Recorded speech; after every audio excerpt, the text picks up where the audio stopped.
Voilà, Mboné va intervenir pendant ce grand débat des grands dossiers de ce soir. Eh bien, mes confrères, vous savez que la question d'électricité en Guinée est une question majeure. La Guinée est le château, comme on le dit, on l'a appris à l'école. Eh bien, le château d'eau de l'Afrique occidentale, on l'a appris comme ça. Tous les grands fleuves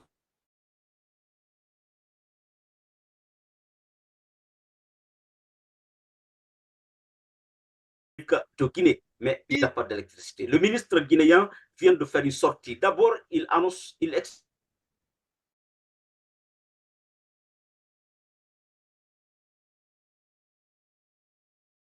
perte. Lorsque le gouvernement achète eh bien, à 9 cents, à 12, à 22, à 25, à 27 cents, eh bien, le kilowattheure, on le revend au Guinéen à 3 cents. Tout cela n'a rien donné. Il va jusqu'à dire que 400 000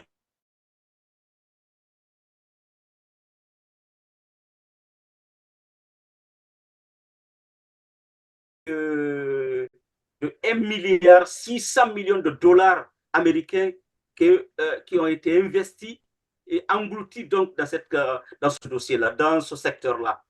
Avec mes confrères, on va en débattre. Je commence par Mboné par rapport à l'électricité. Allez-y, s'il vous plaît. Quelle est la solution selon vous? Qu'est-ce qu'il faut pour sortir eh bien, la Guinée de cette situation-là? Mboné. Je recommanderais d'envoyer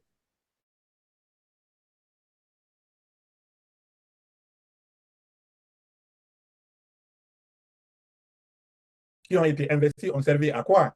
Dire que 40 ou 80% des gens qui consomment l'électricité en Guinée ne payent pas. Il y a une vieille femme qui disait la dernière fois, les Guinéens, les Sénégalais, les Maliens et les Ivoiriens vont tous en Europe pour étudier. Qu'elle se posait la question à savoir, les Guinéens qui vont avec ces autres nationalités-là dans ces écoles et sortent de ces écoles, c'est que les autres vont pendant la journée et les Guinéens vont pendant la nuit, ou il y a quelque chose qui ne croche pas. Pourquoi depuis 58 on nous chante la même chose? Château d'eau de l'Afrique de l'Ouest, tel, on ne trouve même pas de l'eau pour se laver dans la capitale. Non, n'essayez pas de chanter la même chose. Quand vous avez un diamant qui vaut à peu près 5 tonnes, vous ne vendez pas ce diamant, vous avez une brique ou un caillou ou une pierre. Vous mourirez de faim. On essaie de trouver qu'on cesse de chanter. Cet enfant disait que, on disait à un enfant, ton pays est riche, ton pays est riche. Il dit, pourquoi je suis assis en classe et que je ne trouve pas, je n'ai pas déjeuné comme cet autre enfant qui vit dans un pays pauvre et qui a son petit déjeuner à l'école où l'État a pu organiser de telle sorte. Donc, c'est qu'ensemble, pour toute solution à nos problèmes, c'est qu'il faut un dialogue. Qu'on sache que ce Guinéen qui s'oppose à une situation a le même souci que celui qui dirige le CNRD. Fonike Mangue, Bill Loba ont les mêmes soucis, voudraient que leurs enfants ou petits-enfants grandissent dans la paix, dans la solidarité et avoir des trottinettes à circuler entre Coronting jusqu'à Koya sans être arrêté ou demander de quoi qu'il y ait des routes comme ça. Que la Guinée soit plus belle que Dubaï ou tout autre pays dans le monde auquel tu crois. Nous croyons tous à la même chose. Nous tenons à ce pays. Pourquoi ne pas s'asseoir dans une salle au Palais du Peuple, discuter de nos problèmes que de parler des futilités, à savoir que Ouais, c'est là la solution. Dialoguer. Mais Mboné, s'asseoir au palais du peuple, ceux qui sont au pouvoir savent ce qu'ils doivent faire pour nous sortir de cela. On n'a même pas besoin d'aller au dialogue pour développer la Guinée, à mon avis. Mais c'est mon avis. Hein. On n'a pas besoin de dialoguer pour sortir la Guinée de ces difficultés-là. Nous avons tout. Nous avons les matières premières, comme on le dit, mais malheureusement, eh bien, c'est difficile. Mais je vous le concède. Et puis, voilà, je vais avec Sékou Keïta. Qu'est-ce qu'il faut, Sékou, pour que Kissidougou ait le courant 24 sur 24, s'il vous plaît? Vous avez le fleuve Nyanda à côté de chez vous là-bas. Vous avez le barrage Komi qui n'est pas loin. Pourquoi il n'y a pas d'électricité? Qu'est-ce qu'il faut au Sékou? La première des choses, il faut la bonne gouvernance. C'est la toute première des choses. Lorsque vous avez les hommes qu'il faut au poste qu'il faut, vous avez des stratégies que vous pouvez mettre en place. Mais lorsque vous êtes dans la gestion de l'effet et non la cause, vous créerez des problèmes et non des solutions. C'est de cela qu'il s'agit. Vous savez, on a le don de faire des acrobaties pour expliquer les situations simples. On nous parle de factures non payées.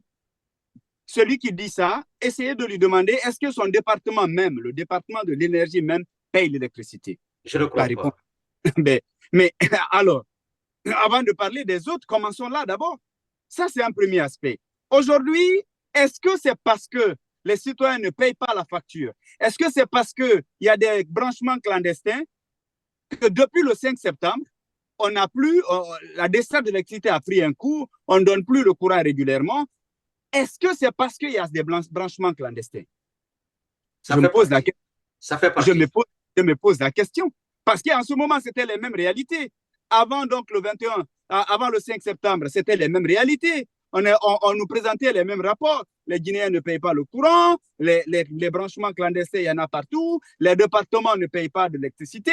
C'était les mêmes réalités, mais avant, il y avait quand même le courant 24 heures sur 24. Qu'est-ce qui s'est passé entre-temps pour qu'il y ait cette chute et que les choses se dégradent? Je pense qu'on ne pose pas des vrais diagnostics, des vrais problèmes, ou tout au moins, on est un peu dans l'eau dilatoire, en quelque sorte, dans un système dilatoire, parce que pour moi, ça n'a pas de sens. À l'époque, on nous a dit, quand on s'est posé la question, pourquoi le bateau turc devrait partir? La réponse du ministre était simple, parce qu'il doit partir, parce qu'on n'en a plus besoin. Mais aujourd'hui, on nous dit encore que le même bateau revient. Il y en a qui disent qu'il est là, et d'autres disent que c'est en cours de route, que ça sera là avant le 25, et tout ce qui s'ensuit. Mais on est dans quoi, en fait? C'est la question. On est dans quoi? Est-ce qu'on a posé des diagnostics? Est-ce qu'on a mis la main à la plaie? Est-ce qu'aujourd'hui, l'équipe qui est là a la capacité de gérer ce problème? Est-ce que c'est un problème de ressources humaines ou de ressources financières? Est-ce que EDG nous montre aujourd'hui comme étant budgétivore, comme étant, je ne sais pas, tous les mots de la Guinée? Si c'est EDG le problème, pourquoi pendant tout ce temps, on ne parvient pas à régler? Parce que quand il s'agit de problèmes de ressources humaines, je pense qu'on n'a pas besoin quand même d'un mois pour régler ça. Alors, où se situe le problème? Moi, je pense que... Le ministre dit qu'à chaque fois qu'il y a le temps de la facturation arrive, que la Guinée perd près de 10 millions de dollars. N'oubliez pas qu'un ministre avait dit que lors de la construction d'un des barrages, qu'il faut prier le diable et les sorciers qui sont dans la sous-région là-bas pour nous permettre de construire ce barrage. Donc c'est un ministre qui le dit, c'est pas moi. Oui, ça c'était à Kindia. On va revenir sur ça. Oui, c'est fini. Moi, je pense qu'on est dans une situation que les dirigeants comprennent que on sait, on ne demande pas au gouvernement d'inventer les roues. On ne demande pas au gouvernement de faire des miracles. On demande au gouvernement de prendre les mesures nécessaires pour nous permettre d'avoir le courant 24 heures sur 24. Mais Sékou, la question qui se pose ici, ça ne date pas du CNRD. Vous parlez de Conakry. Allez-y dans les régions, tout le pays est noir. Donc, ça ne date pas d'aujourd'hui. La question aujourd'hui, comment, avec toutes les ressources qu'on a, avec tout ce qu'on a, comment la Guinée va sortir de cela? Il ne s'agit pas seulement d'alimenter Conakry et dire que tout va bien, mais et les autres régions n'ont pas besoin d'électricité. C'est ça la question, Sékou. Oui, moi je suis d'accord que la Guinée ne se limite pas à Conakry. Ça, c'est une évidence. Oui. Et je pense qu'il y avait quand même des mesures en cours. Je veux dire qu'il y avait quelques mécanismes qu'on avait eu à mettre en place. Quand je prends Kissoudjougou, par exemple, on avait envoyé un groupe électrogène qui permettait à la population d'avoir au moins le courant, on va dire, ne serait-ce que 6 heures ou 8 heures, c'est-à-dire de 18 heures au moins à 0 heure ou à 0 heure passée.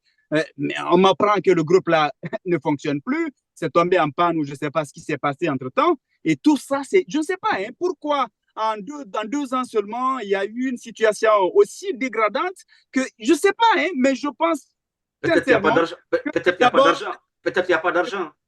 je pense que c'est un problème de gouvernance. On nous dit EDG est subventionné. Comment cette subvention est organisée? Comment ça se passe? Il faut auditer. Et au-delà, en tout, la solution est connue. Il faut vraiment une bonne gouvernance. C'est de cela qu'il s'agit. Et vraiment, Merci. c'est triste ce qu'on est en train de vivre en ce moment, sincèrement. Merci. Je pense que donnez-moi son nom, Kamano, qui nous suit depuis Kissidougou. Merci à lui. Voilà.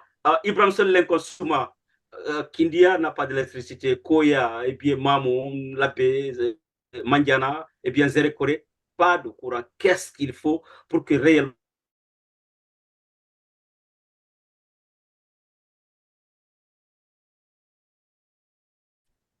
Il y a beaucoup de solutions puisque bien avant aujourd'hui, d'autres Guinéens qui sont experts en la matière avaient proposé des solutions. Mais pour le moment, ce que le ministre dit n'est pas faux. Peut-être on aura l'occasion d'aller avec Emmanuel par rapport à ce tableau. Beaucoup ne payent pas le courant, c'est vrai, c'est la réalité, mais ce n'est pas la faute aux consommateurs, c'est la faute aux autorités. Ça, c'est vrai. Un. Deuxièmement, j'estime que la déclaration du ministre, c'est une nouvelle.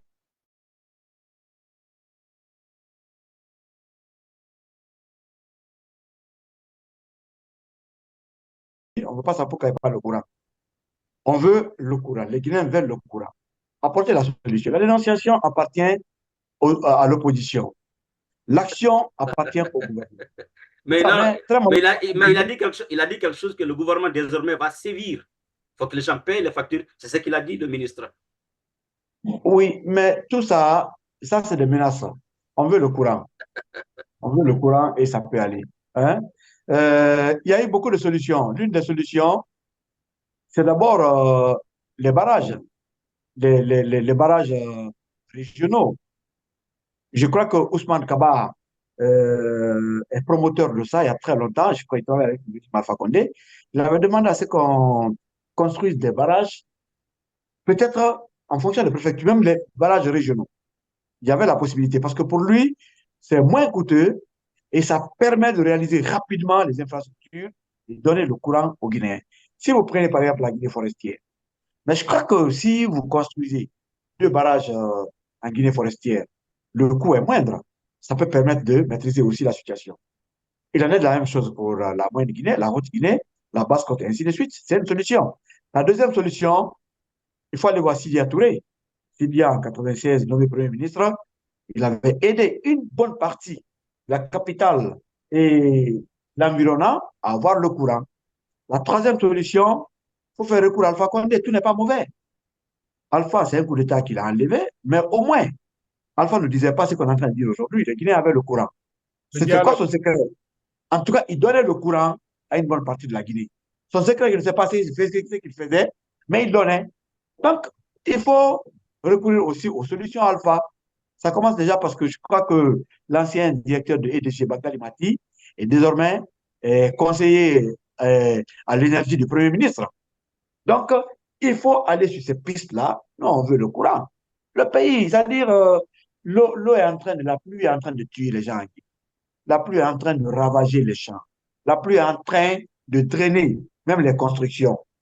Mais, bon, j'ai envie de dire oui, TFA, parce que le courant vient de s'annoncer. C'est la joie, quoi. C'est vrai. C'est Il y a vrai. le courant. Donc, voilà, on accuse l'eau, il y a l'eau, il n'y a pas de courant. C'est théorie, il faut en sortir. Il faut faire appel à toutes les compétences, aux expertises pour sortir de ça. On ne sait pas comment ça va se passer, mais l'État et les populations, c'est comme un bébé et son père. L'enfant réclame ses droits à son père. C'est au papa de savoir quoi réaliser. Voilà, c'est ce que je voulais juste placer. Merci beaucoup.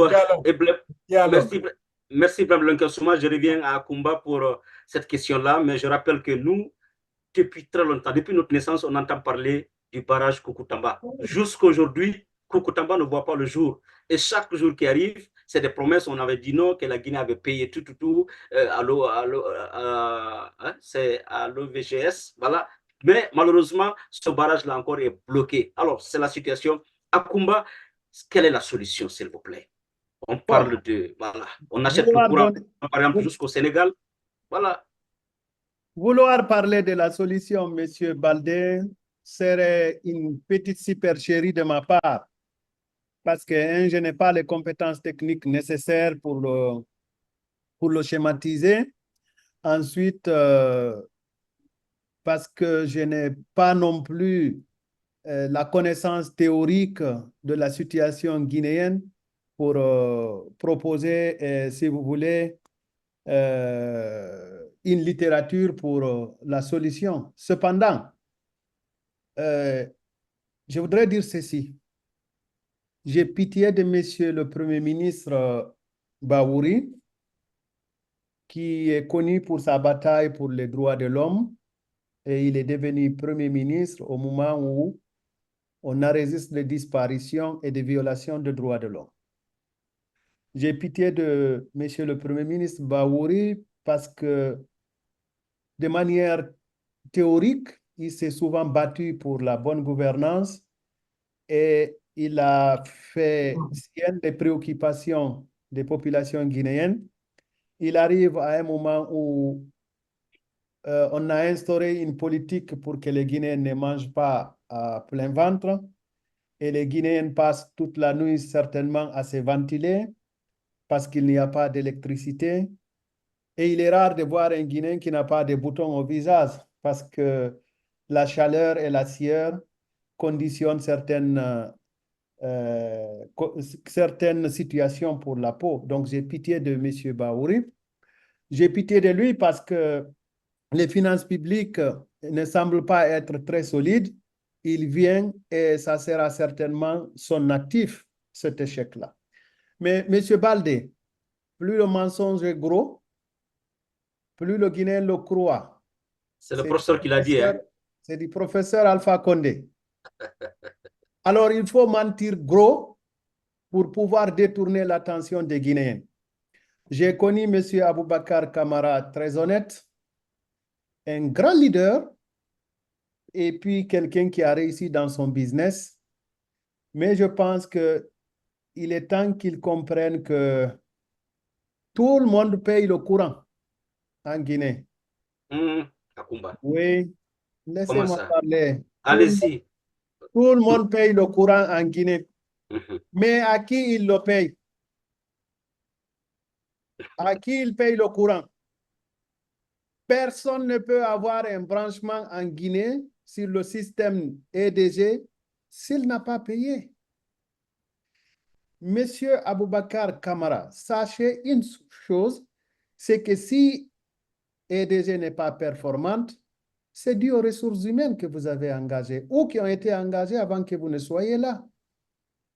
Ces agents-là, ils retirent de l'argent aux citoyens de Conakry, mais est-ce qu'ils le reversent dans les caisses de EDG? C'est ça le problème. La question, c'est non parfois. Non, c'est ça le problème. Mais en réalité, tout le monde paye. Ils ont des compteurs prépayés dans beaucoup de secteurs.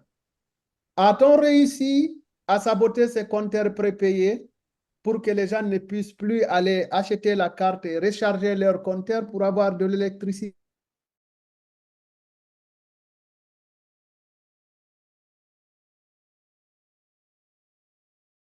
Pour saboter ces compteurs, il faut ces agents de EDG. Si cela est le cas, ça veut dire que les gens payent le courant, mais le paiement va où? Deuxième questionnement. La Banque mondiale a acheté des compteurs pour un projet d'expérimentation. Et le magasin où étaient installés ces compteurs a pris feu.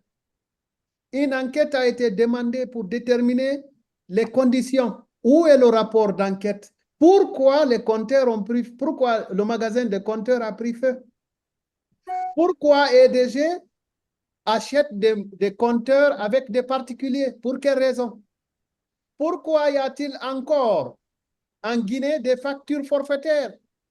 Comment sont traitées ces factures forfaitaires pour ceux qui n'ont pas de compteur, par exemple? Qui endosse cet argent-là? Monsieur Kamara, monsieur le ministre, Les Guinéens payent le courant, mais à qui? Et si vous ne voyez pas le paiement de ce courant, c'est de la faute de qui? Vous en premier lieu, parce que c'est vous qui gérez les ressources humaines. Pourquoi ne pas mettre des conditions pour que ces gens-là ne puissent pas voler les revenus des EDG? Je pense qu'il faut arrêter d'incriminer les Guinéens et de faire d'eux les plus malhonnêtes de la planète, alors qu'ils sont les plus souffrants. Il suffit tout simplement de réfléchir et de mettre des politiques en place, des politiques publiques en place, pour pouvoir résoudre le problème. Et cela rejoint la position de M. Sékou Keïta qui parle de la bonne gouvernance. M. Baldé, le platine et le diamant coûtent cher. Hein? Ce sont les métaux les plus chers au monde, je pense. Mais pour les obtenir, on creuse profondément. Dites au gouvernement de creuser leur tête, de réfléchir profondément pour trouver les solutions les plus valeureuses, les plus appropriées à la situation guinéenne actuellement. On ne peut pas obtenir des solutions durables et fiables dans le mensonge. Alors tout ça, c'est pas normal. Ensuite, j'ajoute qu'il n'y a pas, rappelez-vous, qu'il n'y a pas de corrupteurs sans corrompus. Il n'y a pas de corrompus sans corrupteurs. Tous les quartiers, les ministres qui viennent d'être nommés, ils n'étaient pas ministres, les directeurs généraux, nous, les journalistes, tout le monde sait dans son quartier quels sont ceux qui installent clandestinement comment on appelle, les lignes, comment le paiement se fait. Personne ne dénonce, tout le monde est là, inerte, personne ne parle. Vous savez, la question de la Guinée, elle est très difficile, elle est posée. Le gouvernement est le premier responsable, je suis entièrement d'accord. Il faut de la responsabilité pour que nous sortions de cette situation-là. Mais, encore une fois, dans nos quartiers, eh bien, il faut apprendre qu'il y ait une volonté citoyenne pour que nous puissions sortir de cette situation. Allez-y. Alors, je conclue rapidement, puisque j'ai été assez long, et parfois même les auditeurs le disent. Monsieur Baldé, le problème de l'électricité guinéenne, depuis le départ de Monsieur Alpha Condé, est un problème de la junte militaire.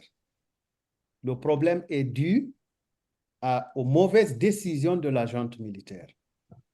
On a parlé du bateau, mais il y a un aspect dont on n'a pas abordé. Est-ce que le gouvernement paye les factures de la SOGECA et de la SOGECA? De la SOGES et de la SOGECA. La SOGES, c'est la société de gestion des Soapiti qui produit de l'électricité et qui vend cette électricité au gouvernement, à EDG. Et c'est le gouvernement guinéen qui a garanti la facture qui sera présentée à EDG. Est-ce que le gouvernement paye la facture de la SOGECA? J'ai appris que depuis l'éviction de M. Alpha Condé, la réponse c'est non. Est-ce que le gouvernement paye la facture de la SOGECA, la société de gestion de Caleta? J'ai appris que depuis l'éviction de M. Alpha Condé, c'est non. Et pourquoi le gouvernement a dû forcer ces deux entités-là à fournir de l'électricité pendant la Coupe d'Afrique des Nations, alors que c'était prévu que ces barrages-là devraient être à un certain niveau en repos pour pouvoir redraguer, pour pouvoir renettoyer l'intérieur de ces barrages-là. Pourquoi a-t-on fait du forcing pour que ces barrages produisent dans la précipitation la plus grande possible de l'électricité uniquement pour tenir la jeunesse guinéenne pendant la CAN et que cela conduise à des frais de réparation? Je n'en sais absolument rien. Pourquoi le gouvernement ne continuerait pas à rembourser les dettes qui ont conduit à la construction de ces barrages-là, puisque les dettes n'ont pas été épongées? Je n'en sais absolument rien. Mais si le gouvernement ne fait pas tout ça et que ces barrages-là tombent en panne, pourquoi on ne répare pas au moins ces barrages-là pour continuer à dire aux Chinois, alors produisez l'électricité puisque c'est nous qui avons financé les barrages, même si on vous les a cédés dans des conditions très opaques, nous les entretenons pour obtenir notre énergie. Ou alors, pourquoi ne pas les nationaliser pour mettre là-bas une gestion purement guinéenne pour pouvoir entretenir les barrages? Monsieur Baldé, la Guinée a mis des garanties de 48 millions de dollars. C'est dans le nouveau projet de loi de finances rectificative.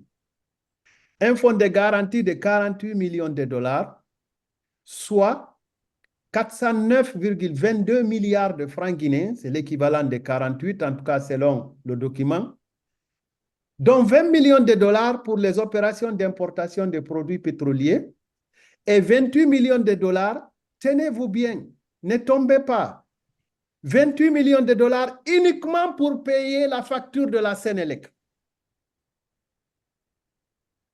La Sénélec, c'est la société d'électricité du Sénégal. Oui, uniquement pour payer la facture de la Sénélec, 28 millions de dollars. Avec 28 millions de dollars, n'aurait-on pas entretenu ces barrages Saopiti et Kaleta? Ne nous serions pas assuré la production d'électricité, ne serait-ce qu'au moins 10 heures ou 15 heures par jour? Quand même. 28 millions de dollars juste pour payer, contribuer à la performance des finances publiques, devenir un agent payeur pour un autre État. C'est quand même un peu incompréhensible. Je pense que, une fois encore, Monsieur le ministre, conduisez une réflexion saine pour que vous ayez des actions solides, et je vous sais intelligent par le passé. Conduisez des réflexions saines, sortez des déclarations populistes. Le pouvoir se conquiert dans des déclarations populistes et parfois dans le mensonge, mais il ne se gère pas dans le mensonge. Parce que quand vous le gérez dans le mensonge, ce mensonge risque de vous rattraper parce que les gens vont réaliser que c'était du mensonge.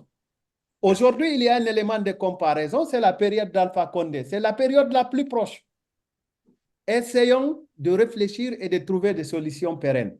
Mais 28 millions de dollars pour la Sénélec, moi je pense que 28 millions de dollars pourraient nous aider à entretenir les barrages que nous avons. Voilà. Et la question aussi, c'est si ces 28 millions-là sont régulièrement payés, si les caisses de l'État peuvent bien, le permettre. Bien, mesdames et messieurs, encore une fois, la je rappelle. garantie. L'État vient de percevoir 99 millions de la société Baou, représentant son ticket d'entrée dans le projet Simandou. 99 millions de dollars américains. La loi des finances le confirme.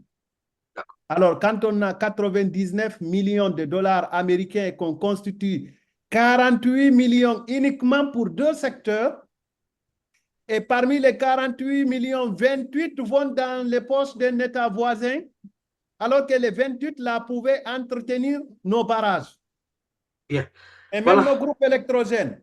Et le jour qu'on aura des spécialistes de ce département qui viendront nous aider à comprendre tout cela, on ne manquera pas. Surtout que vous avez flatté le ministre de l'Énergie, certainement, lui-même acceptera de venir avec nous pour nous expliquer, pour expliquer aux Guinéens, aux Africains, eh bien, comment ils traversent cette période-là. J'avais parlé de, voilà, de Cécile Raphaël Abba, et qui avait été libéré, qui avait été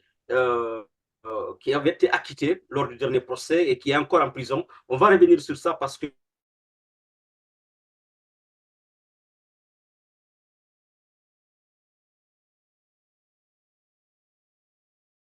en tout cas, on va suivre le dossier pour cesser Raphaël Abba. Je vais terminer par, vous allez accepter qu'on parle football, qu'on parle sport, même si les Akumba ne sont pas des footballeurs, peut-être c'est des volleyeurs, peut-être c'est des basketteurs, peut-être c'est des joueurs même de damier, ils ne sont pas des footballeurs.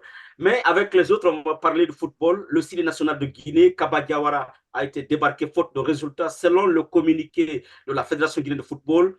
Et bien, Michel Dussuer, qui a conduit le Style national de Guinée entre 2002 et 2004, 2010 et 2015, revient. Et voilà, le débat, quels sont les vrais problèmes du football guinéen? Eh bien, le débat, on ne va pas tout dire ici aujourd'hui, on n'aura pas le temps, mais le débat s'ouvre ce mardi, eh bien, sur votre chaîne GTV1. Je vais partir avec qui? Je vais proposer qui comme sportif? Ibrahim Kosouma. On est tous sportifs. Voilà, des anciens pratiquants, des supporters, ainsi de suite. Bon, je crois que Kaba Diawara, c'est encore l'actualité pratiquement en Guinée, puisque vous savez que le signe national, qui est le trait d'union entre tous les Guinéens, suscite beaucoup d'engouement quand il y a les matchs. On oublie tous les soucis et on supporte l'équipe. Mais cette équipe qui unit les Guinéens ne gagne pas. Comprenez l'assentiment des uns et des autres. Moi, j'étais par exemple du côté de la Côte d'Ivoire à la CAN, où les supporters n'étaient pas contents de Kaba Diawara. Vous savez, dans une sélection, il faut aussi écouter. Mais on a comme l'impression que M. Kaba Diawara n'écoute pas. Ça, c'est la réalité. Parfois, on se demande et pourquoi tel choix, tel choix. Moi, ce que je reproche à Kaba personnellement, c'est le seul entraîneur au monde, le seul sélectionneur qui n'a pas d'équipe fixe. Et que Kaba Diawara est en Guinée, il n'a jamais eu une équipe fixe. Chaque match, c'est un nouveau classement. Chaque match, c'est peut-être de nouvelles tactiques. Chaque match, c'est un nouveau schéma. Ce qui fait que le suivi n'est pas constant. Quelqu'un dit, on ne change pas, l'équipe gagne. Ça, c'est clair. Et l'équipe qu'on change ne gagne pas. C'est la réalité. Aujourd'hui, il y a par exemple des joueurs guinéens, parce que le football, c'est l'actualité. Il y a des joueurs qui ont tout apporté, mais qui aujourd'hui ne peuvent rien apporter à l'équipe. Mais Kaba, c'est comme s'il a des contrats avec certains joueurs qui doivent forcément être dans l'équipe nationale.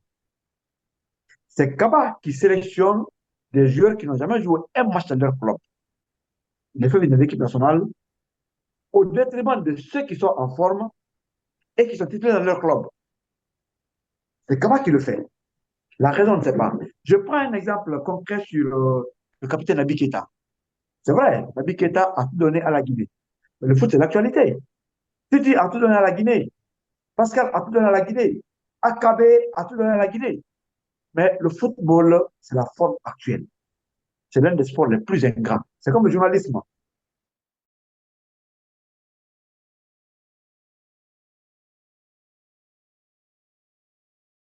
J'ai l'impression qu'avec Kaba Diawara, il y a des joueurs qui ont le contrat avec l'équipe.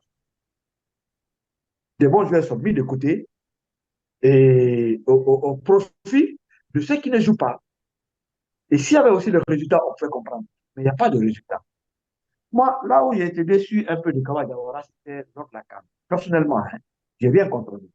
Mais la CAN, la Guinée avait pris une très bonne position. On était quart de finaliste. J'étais au stade de Félix, comment on appelle, Alassane Ouattara, débipé au match Guinée-Congo.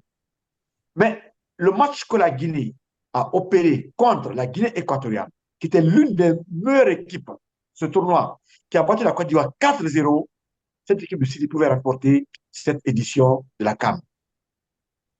Mais au fort étonnement des uns et des autres, je prends le milieu de terrain par exemple, où il y avait le jeu de Konaté, où il y avait sur le banc, comment on appelle, Naby Keita et Amadou Diawara.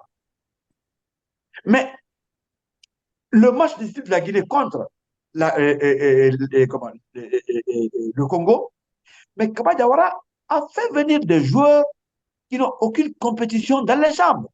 C'était le cas de Naby Keita, le cas de Amadou Diawara. C'est comme si on avait joué contre le Congo, c'est-à-dire 9 contre 11. Et ce n'est pas le seul exemple.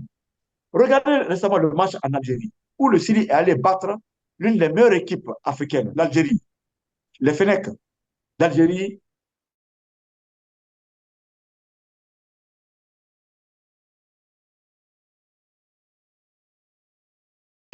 Il a mis un autre classement. Conséquence, la Guinée a perdu.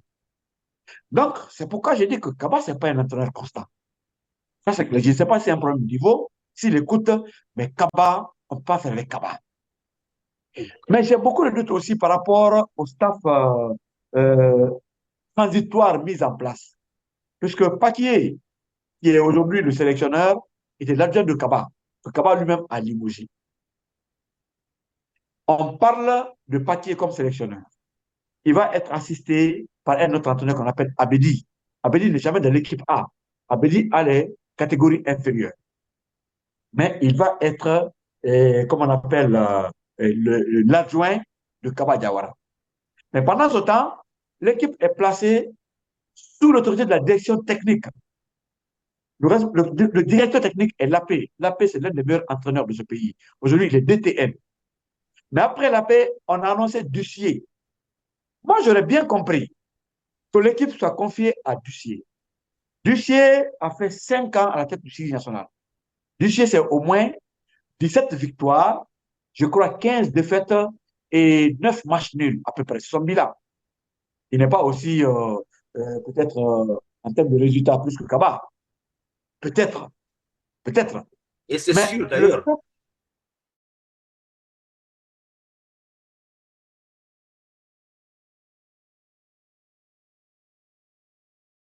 victoire, c'est pas trop. Mais on sait que Dussier, au moment où il est parti, la Guinée avait quand même, dans les résultats de Dussier, la Guinée était responsable. C'était l'un des rares entraîneurs qu'on pouvait laisser sur le carreau pendant 2, 3, 4, 5 mois sans être payé. Ça, c'est aussi la faute aux autorités guinéennes. Même Kaba Yawara, dont on parle aujourd'hui, on lui doit de l'argent qui n'est pas encore payé.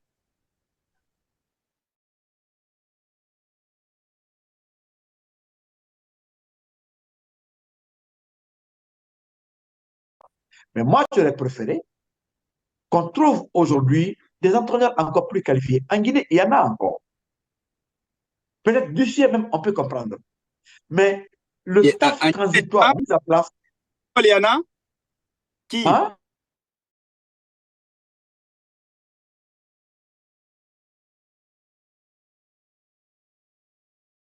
l'a payé, on a vu les résultats. oui, il a fait pour combien de temps? Mais justement, on était obligé d'intervenir rapidement pour éviter le chaos. Oui, mais on a laissé combien de temps à Kaba?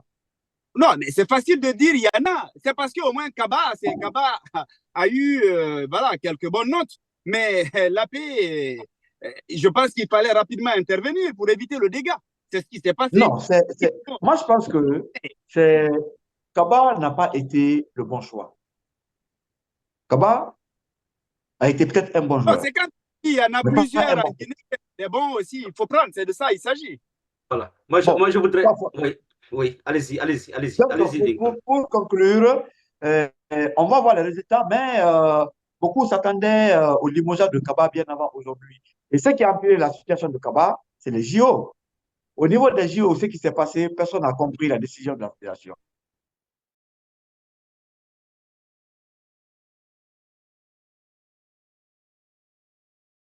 Mais arrivé au barrage, au lieu de laisser cet entraîneur continuer, en tout cas, ce qu'il a commencé, on le débarque pour faire venir Kaba Diawara. Il a fait venir aussi ses joueurs, les mêmes joueurs de l'équipe A. Kaba les Ouais. reconduit au niveau du 23. Parce qu'il y a tellement de talent dans l'équipe U23. Les Morlaï, c'est là, on le veille au pas le meilleur joueur guinéen aujourd'hui. Mais le fait que Morlaï ne s'entend pas avec le capitaine Nabi Keita, ils ne sont jamais ensemble dans la sélection. Et vous savez que les Jeux Olympiques n'ont pas joué en faveur de Kaba Diawara. La Guinée, c'est 3 matchs, 3 défaites. Plus de 6 buts enquêtés contre un but marqué. Donc, on comprend la décision de le limoger, mais son remplacement, comme le dit l'autre, hein, on reconnaît le bon maçon au pied du mur. Mais moi, je crois qu'on aurait fait un meilleur choix que celui qui est fait maintenant, mais laissons le temps au temps. Bien, avant d'aller avec Sekou Keita par rapport à la question, moi je donne mon opinion par rapport à ce sport. Vous savez aussi, je suis un supporter, hein, j'aime le football. Eh bien, le cas Kaba Diawara, retenons que depuis l'indépendance, il y a eu beaucoup de Guinéens quand même qui ont été nommés à ce poste-là, mais Kaba Diawara reste le seul Guinéen à avoir conduit l'équipe nationale de Guinée jusqu'au quart de finale. Là, au moins, il faut le reconnaître. Deuxièmement, Doucier qui vient remplacer Kaba Diawara. Il était là en 2002, il était là en 2004, il était là en 2010, 2015. Mais il ne nous a pas envoyés en demi-finale. Il s'est arrêté au niveau des quarts de finale. Alors, il y a eu beaucoup de ratés, je suis entièrement d'accord, mais il y a certains aujourd'hui qui pensent donc, que tout... Kaba n'est pas le premier en quart de finale, hein? Non, en tant que Guinéen. Parce que tu parles de Dussier. En tant que Guinéen. En tant que Guinéen. En tant que Guinée, en tant qu'entraîneur guinéen, mais Dussier, c'est vrai que Dussier qui vient le remplacer aussi ne nous a pas envoyé aux demi-finales, il s'est arrêté au quart de finale. Moi, je dis encore une fois, il y en a qui peignent Kaba Diawara comme étant quelqu'un, le mal du football guinéen. Le mal du football guinéen, ce ne sont pas les coachs. Il y a des problèmes, on va essayer de déterrer un peu plus tard, mais il y a trop de problèmes pour reposer toute la défaite, tous les problèmes à un coach. C'est mon point de vue. C'est quoi, allez-y, s'il vous plaît. Oui, je préfère que tu me dises que ce n'est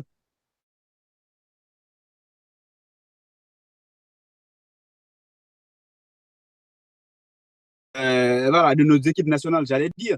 Moi, je pense que cette décision, elle a tardé. Surtout, je voudrais dire à Lincoln avant que tu ne commences, il faut aussi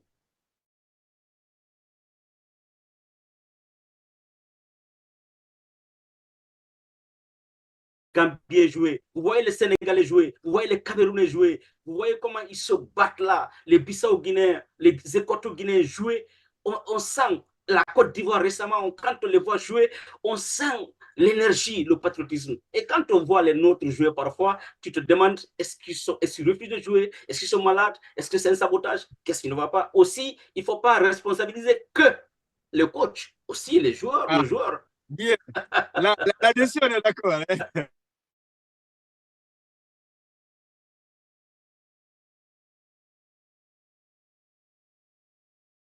Énergie en enlevant rapidement Kaba Diawara et en faisant soit un appel d'offres.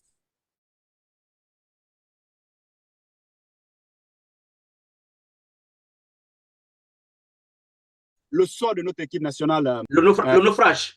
Éviter au le niveau, naufrage.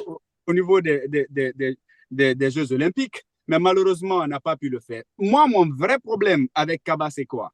C'est qu'il y a des individualités, mais on n'a pas d'équipe. Kaba n'est pas parvenu à mettre en place une équipe type.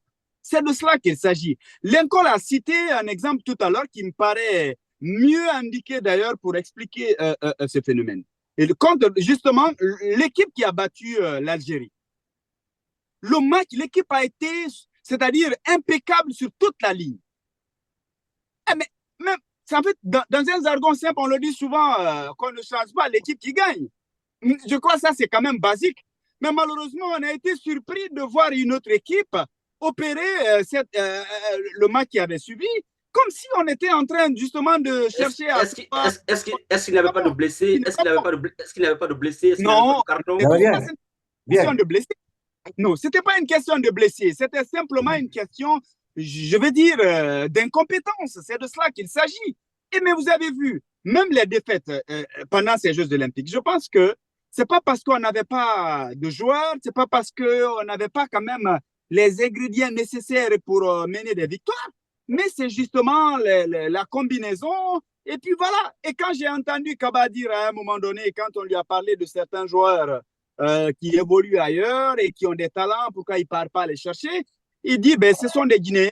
Je n'ai pas besoin de leur demander de venir jouer pour leur patrie. S'ils sont patriotes, ils aiment leur patrie, c'est à eux de venir vers nous. Et comme ça, non mais attendez, on est dans quoi? On a vu des gens se battre pour des joueurs qui ont la double, on va dire, la double nationalité. On a vu ça ici. Mais si toi, tu penses que non, voilà, si c'est un joueur, il doit venir de lui-même, et puis voilà, ou non, personne n'est indispensable et tout ce qui s'ensuit. Oui, personne n'est indispensable, mais à un moment donné, lorsque vous avez des joueurs qui sont capables de faire la différence et qui ne sont pas d'accord ou qui ne veulent pas ou qui hésitent à venir, à vous de les rassurer, à vous de prendre votre bâton de pèlerin pour aller les chercher. Et mieux, même les victoires, oui, mais s'il nous avait laissé, s'il était parvenu à mettre en place une équipe, au moins une bonne équipe, ce serait génial. Mais aujourd'hui, on est incapable de citer, à un moment donné, lorsqu'on disait Syrie nationale, on était capable de citer tout de suite au moins 7 joueurs sur peut-être les 11. Mais aujourd'hui, on s'attend toujours à de nouveaux classements ou à des... C'est vraiment dommage. Le directoire, comme l'a dit Lincoln tout à l'heure, moi, je n'ai pas compris. Je pensais plutôt, si on voulait aller plus vite, au lieu de réunir les entraîneurs là-bas et puis se retrouver avec des problèmes d'ego, il fallait faire un choix et l'assumer. Mais en allant, en procédant de cette façon, ça va être d'autres dépenses et après, pour quel résultat? Ce n'est pas la meilleure solution. Il faut choisir un entraîneur très rapidement, qualifié et qui mettra en place une équipe technique qui pourra nous produire un résultat. Mais les réunir de cette façon, je ne suis pas sûr que l'ego, enfin, que voilà, le rapport, la synergie tant recherchée soit de mise. Voilà, j'ai fait exprès de commencer par vous deux parce que Lincoln Souma est du côté de Conakry, donc avec Kaloum Lauréat, ça c'est des équipes de première division, il en sait quelque chose. Vous, c'est Kissidougou, le Nyanda FC de Kissidougou pendant très longtemps a été du championnat national et bien de la première division. Mais bien sûr. Je vais aller à Dinguiraï. Dinguiraï n'a pas d'équipe. Depuis le temps de Kembou Kouyaté, depuis que Kembou Kouyaté a quitté, je crois que Dinguiraï est en deuxième division, c'est pourquoi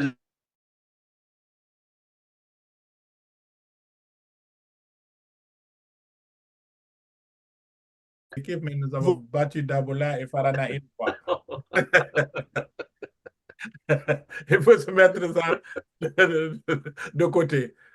Moi, pour moi, le départ de Kaba Diawara reflète beaucoup d'autres situations plus compliquées. C'est pas le jour comme on le dit, c'est pas le jour où on veut avoir des résultats qu'on prépare ces équipes et tout ça là. Mais pour moi, il y a quelque chose qui manque. Lors de mon dernier voyage à Oregon, j'ai remarqué quelque chose. Je conduisais à un stop de feu rouge. J'ai remarqué à ma droite une famille SDF, c'est-à-dire des sans domicile fixe, sous un grand arbre. des sans-abri. C'est des sans-abri. Un monsieur avec sa femme et son enfant qui vivent sous un carton. En quelque sorte, ils ont tout ce qu'ils ont sous cet arbre. Ce que j'ai remarqué, ils ont une plaque sur laquelle il est écrit « We love America ». Avec tous les biens et tout le matériel que l'Amérique regorge, cela m'a vraiment frappé. J'ai voulu prendre une photo de cela pour montrer pendant cette émission ce que ça signifie. Le patriotisme. Le patriotisme, Ouais. de love for America. Et il y a tellement de maisons avec toute cette recherche d'Amérique. Et je ne peux même pas expliquer combien de fois ce pays est si grand. Mais ces personnes qui sont domicile sans fixe mettent quelque chose comme ça sur les cartons sur lesquels ils vivent. Et c'est ce qui nous manque en Guinée. Et quand tout un chacun saura que cette Guinée nous appartient à tous, on saura faire quelque chose de ce que nous voulons. Mais tant que cela, cet individualisme-là, au début de cette émission, M. Akoumba Diallo nous a expliqué ce que le directeur de la Banque centrale de la Guinée a envoyé comme mémo. Et ça a été toujours le cas. Qu'il faut sélectionner ce que eux ils veulent ou sa pensée de gouverner les banques doit être sélectionné selon ses propres critères à lui. Qui il est? Il n'est qu'un Guinéen. Vanité, tu m'appelles, je vais où? Cette grande vanité de vouloir dire que comme j'ai le pouvoir, j'ai cette volonté, sans oublier que nous aimons tous la Guinée de notre manière, de la manière dont nous sommes différents, de taille, de beauté, de race et de religion. De la même manière, nous irons ailleurs dans la tombe les mêmes vides.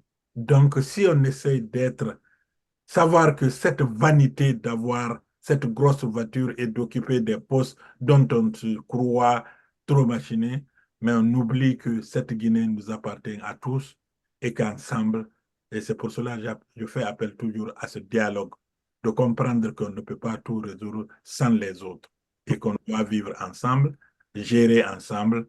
Notre devise travail, justice, solidarité doit être notre armada.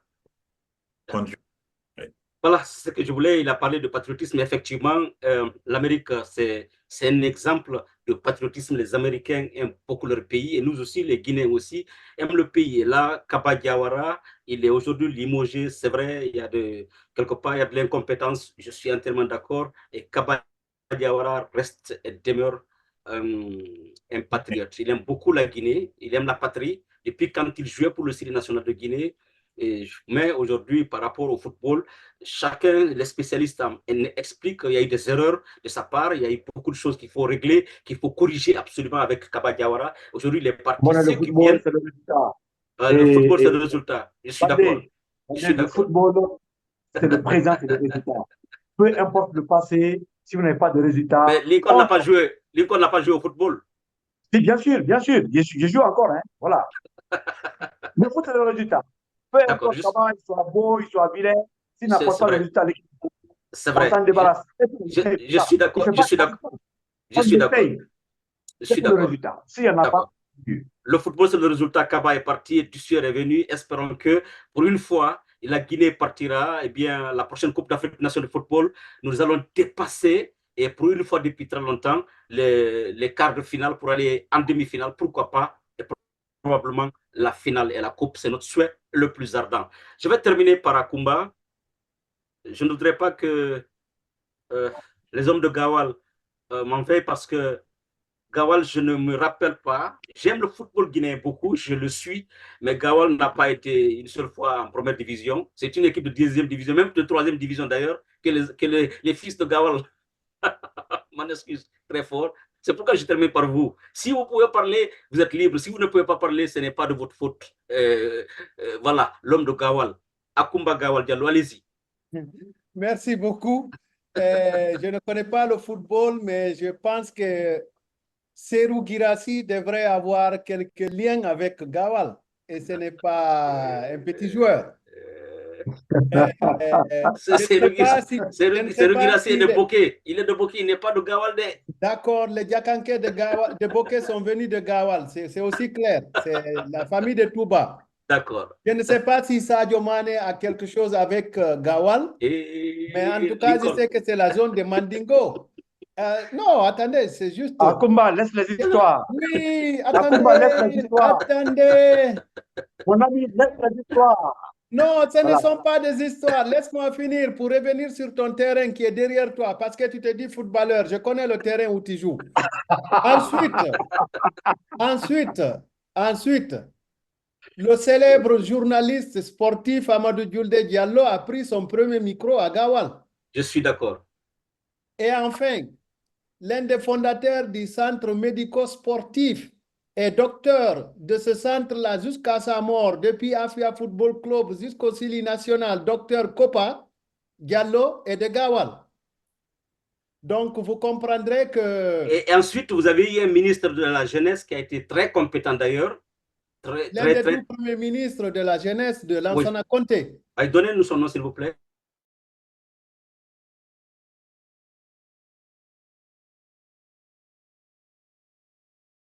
Ça, c'est juste pour vous dire que Gawal a quand même le sport dans l'âme. Akumba ne connaît pas le sport, en tout cas le football. Il connaît d'autres disciplines sportives, mais Gawal a le football dans l'âme. Mais ceci n'est pas mon propos, M. Baldé. M. Baldé, la Guinée aime humilier les élites. Oui, la Guinée aime tellement humilier les élites que je ne souhaite pas être vedette en Guinée. Parce que j'ai vu des vedettes finir en clochard.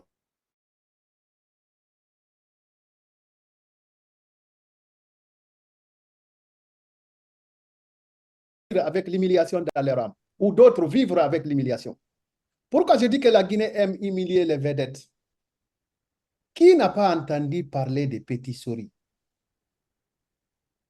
Il jouait, il éveillait le monde au moment où, peut-être moi, je n'étais pas né, mais je chante sa légende. Où est Petit Souris? As-tu l'une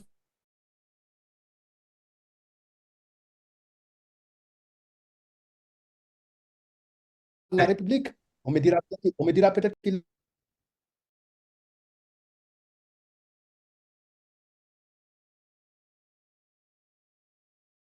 Est-ce que c'était là-bas la place d'une star, de quelqu'un qui a vendu diplomatiquement la Guinée, sportivement la Guinée, de quelqu'un qui a vendu le nom de la Guinée, il l'a porté à travers le monde? C'était sa place d'être confiné dans un coin du stade comme un petit directeur technique du stade?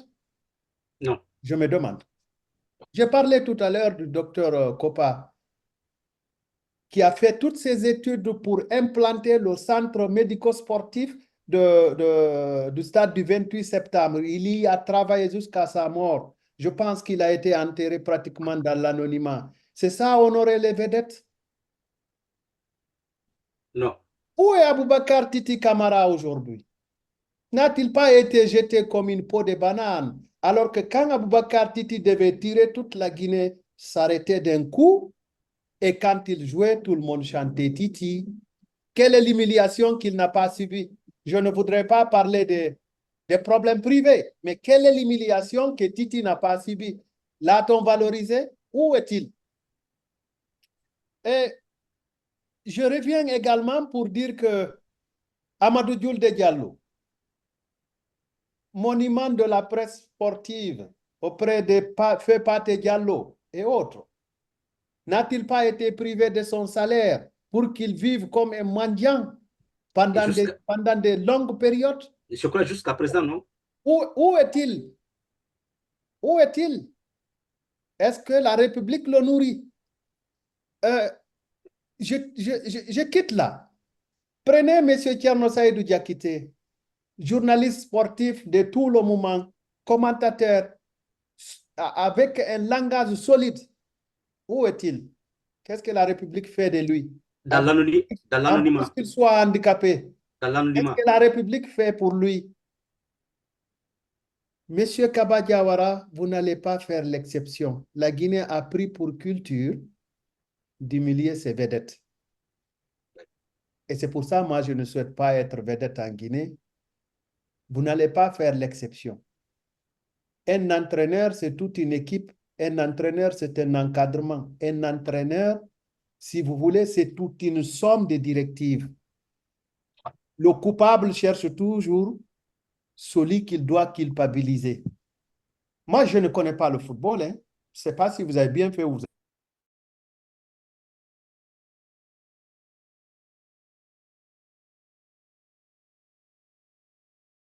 de résultats au niveau d'entraîneur. Que ce soit en Guinée, en France, aux États-Unis, c'est clair. Pas de résultats, l'entraîneur doit être limogé. Il n'y a rien à dire. Qu'est-ce qu'on écrit quand on lance un match de football? Qu'est-ce que la FIFA a écrit? Par rapport à quoi?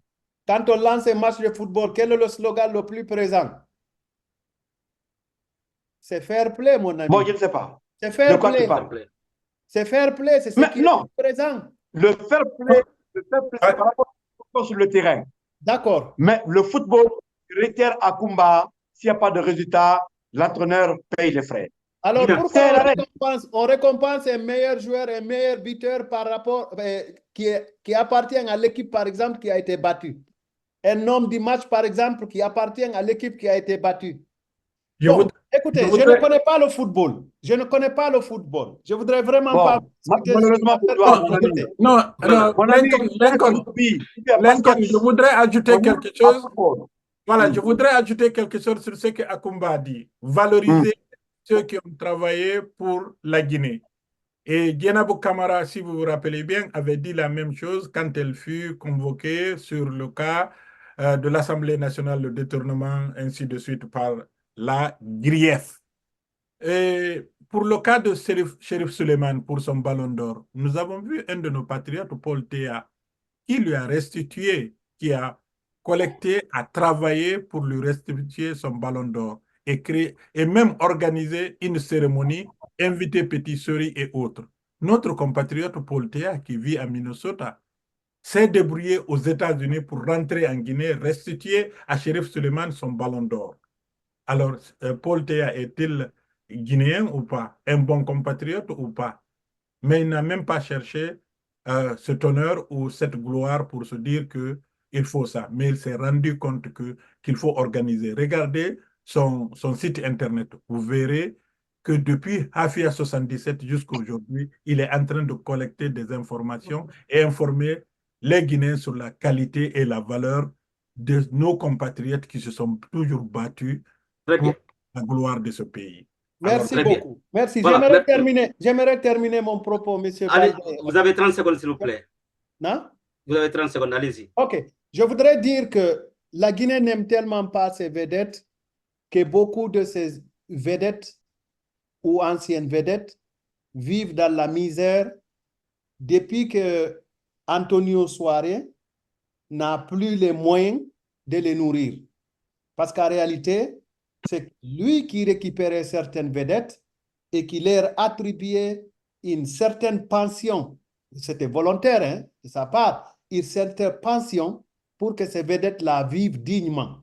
Et depuis que celui-là aussi a été si humilié, si sucé, et on lui a retiré tous ces moyens par lesquels il soutenait ses vedettes de part et d'autre, beaucoup de vedettes aujourd'hui végètent dans la misère. Et puisque je n'avais que 30 secondes, je conclus pour dire que je crains que la décision de la FEGIFOOT ne ressemble plus tard à la décision du général Mamadi Doumbouya qui l'avait conduit à dissoudre le gouvernement, à interdire aux anciens membres du gouvernement de sortir du territoire national et probablement, d'après ce qu'on a appris, à prendre leurs documents de voyage et pour finir par les reconduire à près de 98% et que finalement, pour ceux qui avaient quelques centimes de soupçons de corruption, soient lavés par la CRIEF pour dire qu'on classe les dossiers sans suite. Je crains fort que ça n'ait été une décision prise à la va-vite et les hommes matures ne prennent pas de décisions à la hâte. Voilà. Merci Yacoumba, merci à tous. Et bien, par rapport à cette dernière question qui vient d'être évacuée, et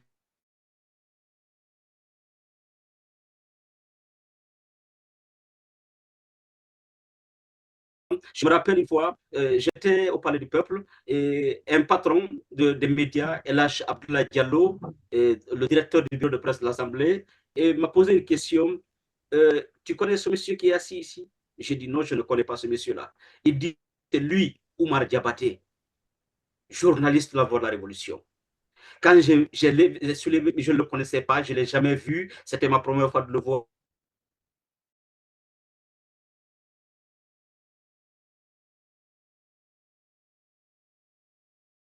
Je crois que la voix de Oumar Diabaté fait partie. Malheureusement, ce monsieur aussi, il est mort comme ça, comme un petit Mamadou. La Guinée, c'est difficile, mais il faut qu'on apprenne un jour à faire face à toutes ces grandes vedettes-là, à tous ceux qui ont travaillé pour la Guinée. Sinon, il faut avoir peur de la malédiction.